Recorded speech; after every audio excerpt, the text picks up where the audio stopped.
And this was the trick he's been having problems on all day. And he lands it. Flew that thing down half the pipe. Oh, I bet he's hyped. I rode the chair up with this kid the other day. Super cool kid. He's from Vermont. This is his first Open, right? So I bet he's so hyped to land that run. What's it like to put down your first clean U.S. Open run, regardless of where you end up? Dude, it's a crazy feeling. Just being at this contest as like the first time I ever came here, it was mind-blowing, man. It's a crazy feeling, you know? How old were you? Man, I went to the junior jam way back in the day when I was in Vermont. And then when I finally came back and did the men's contest, I was probably like 17, 18. And look at this stoke for the 17-year-old. He's never going to forget this moment. I bet he's stoked. Yeah, I mean, having problems on that one trick, the first two runs, the third run at the U.S. Open in front of this crowd, and he lands it. He gets it. When you're currently sitting in 10th place, as Joey Okeson was, and the leader, Yuto Tatsuka, has a 97, you almost feel less pressure. You got nothing to lose. Just drop in, send it as hard as you can, and see what score comes in. And it's a big one.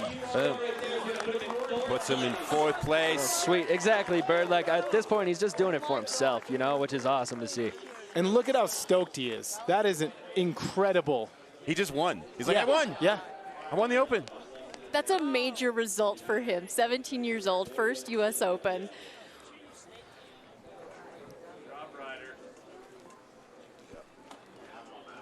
Next up, Rakai Tate. Again, he was in first place for most of the semifinals.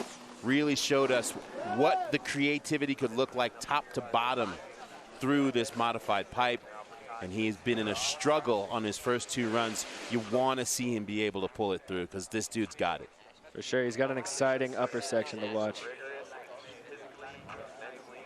Yeah, not quite able to put it down in his first 2, but this is his final chance here at the U.S. Open. Backside 540 off the tombstone into that tiny bit of transition, and he holds on there. That was the problem trick for him in the first 2 runs. I love that air to fakie into the pipe, and then a switch backside alley-oop. Into the front side double cork 1080. And the cab double cork 1080, and he sits it down. Ben Ferguson, what is the grace period on the ride out for the judges there? Like on that last hit. I think you got to ride all the way out, man. And I think you take advantage of that next little piece of wall if you really want to finish a run good. Little insider info from Ben Ferguson right there. And what did Hawkins say? He said utilize all the pipe. Yeah, exactly. And then just do a giant carve at the bottom. Come around. That was so beautiful. And then he was just so smooth on this rotation and made it look so easy.